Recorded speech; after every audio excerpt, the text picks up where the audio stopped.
जय भोलेनाथ। भगवान शिव की कृपा हमेशा आपके ऊपर बनी रहे। आज ज्येष्ठ मास के शुक्ल पक्ष की त्रयोदशी तिथि है। आज बुधवार और प्रदोष होने के कारण ये बुध प्रदोष कहा जाएगा। आज आप सभी सुनेंगे बुध प्रदोष व्रत की संपूर्ण कहानी व भगवान शिव जी को प्रसन्न करने के लिए शिव स्तुति। आप सभी से अनुरोध है कि शिव स्तुति प्रारंभ करने से पहले आप सभी कमेंट्स बॉक्स में जय शिव शंभू अवश्य लिखिएगा। प्रदोष काल में प्रदोष के दिन भगवान शिव की पूजा की जाती है। इसके बाद ही उपवास खोला जाता है। त्रयोदशी तिथि का आरंभ 19 जून को सुबह 7:28 पर होगा और अगले दिन यानी 20 जून को सुबह 7:49 पर इसका समापन होगा। प्रदोष व्रत में सूर्यास्त के 45 मिनट पहले और सूर्यास्त के 45 मिनट बाद तक का पूजा का उत्तम मुहूर्त माना गया है। तो चलिए आप हमारे साथ और भगवान शिव को प्रसन्न करने के लिए भगवान शिव की स्तुति में सम्मिलित हो जाइए। हे मोक्ष रूप, विभु व्यापक ब्रह्म वेद स्वरूप, ईशान दिशा के ईश्वर और सबके स्वामी शिव जी, मैं आपको नमस्कार करता हूँ। निज स्वरूप में स्थित भेद रहित इच्छा रहित चेतन आकाश रूप शिव जी को मैं नमस्कार करता हूँ।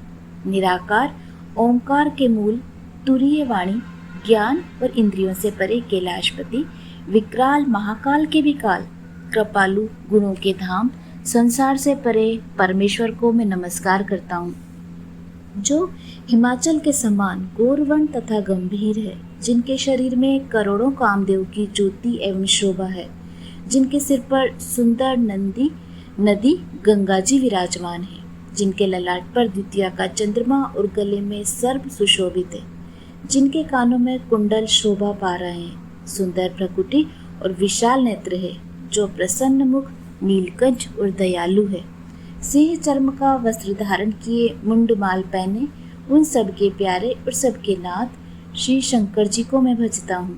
प्रचंड श्रेष्ठ तेजस्वी परमेश्वर अखंड अजन्मा करोड़ों सूर्य के समान प्रकाश वाले तीनों प्रकार के शूलों का निर्मूल करने वाले, हाथ में त्रिशूल धारण किए भाव के द्वारा प्राप्त होने वाले भवानी के पति श्री शंकर जी को मैं भजता हूँ।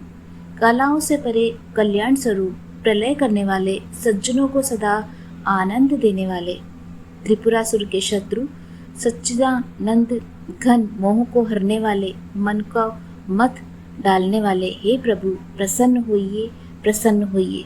जब तक मनुष्य पार्वती जी के पति के चरण कमलों को नहीं बसते, तब तक उन्हें न तो इस लोक में न ही परलोक में सुख शांति मिलती है और अनेकों कष्टों का भी नाश नहीं होता। अतः हे समस्त जीवों के हृदय में निवास करने वाले प्रभु प्रसन्न होइए। मैं न तो योग जानता हूँ न जप नहीं पूजा। हे शंभु, मैं सदा सर्वदा आपको ही नमस्कार करता हूँ। हे प्रभु, बुढ़ापा और जन्म के दुख समूह से जलते हुए मुझ दुखी की दुखों की से रक्षा कीजिए। हे शंभु, मैं आपको नमस्कार करता हूँ। जो भी मनुष्य इस स्रोत का भक्ति पूर्वक पढ़ते अथवा सुनते हैं, उन पर भोलेनाथ विशेष रूप से प्रसन्न होते हैं। अब सुनिए भगवान शिव को प्रसन्न करने के लिए शिव प्रदोष व्रत की पौराणिक कहानी। किसी नगर में एक ब्राह्मणी रहती थी। वह अपना जीवन भिक्षा मांगकर यापन किया करती थी। एक दिन ब्राह्मणी संध्या के समय में अपने घर लौट रही थी तो राह में वृद्ध ब्राह्मणी को दो बालक खेलते हुए नजर आए। उस समय ब्राह्मणी ने इधर उधर देखा। जब बालक के समीप उनको कोई नजर नहीं आया तो उन बच्चों को वो अपने घर ले गई। दोनों बालक वृद्ध ब्राह्मणी का प्रेम पाकर आनंदित हो उठे। समय के साथ दोनों बड़े हो गए। दोनों लड़के वृद्ध ब्राह्मणी के काम में हाथ भी बटाने लगे। जब दोनों लड़के बड़े हो गए तो ब्राह्मणी ऋषि शांडिल्य के पास जाकर उन्होंने अपनी सारी बात सुनाई। उस समय दिव्य शक्ति से दोनों बालकों का भविष्य जानकर ऋषि शांडिल्य बोले कि दोनों बालक विदर्भ के राजकुमार हैं। बाहरी आक्रमण के कारण इनका राजपाट छिन गया है। जल्दी ही इन लोगों को इनका खोया हुआ राज वापस मिल सकता है। इसके लिए तुम्हें प्रदोष व्रत रखना होगा। उनको भी प्रदोष व्रत करने की सलाह दी गई। ऋषि शांडिल्य के वचनों का पालन कर वृद्ध ब्राह्मणी ने प्रदोष व्रत किया। उन दिनों बड़े लड़के की मुलाकात वहाँ के स्थानीय राजा की राजकुमारी से हुई। दोनों एक दूसरे से प्रेम करने लगे। यह जानकारी राजा को हुई तो राजा ने विदर्भ के राजकुमारी से मिलने की इच्छा व्यक्त की।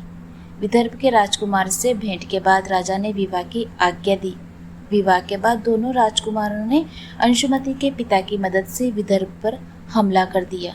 इस युद्ध में विदर्भ नरेश की करारी हार हुई। इस युद्ध में उनकी हार के पश्चात दोनों राजकुमारों को विदर्भ पर शासन करने का पुनः अवसर मिला।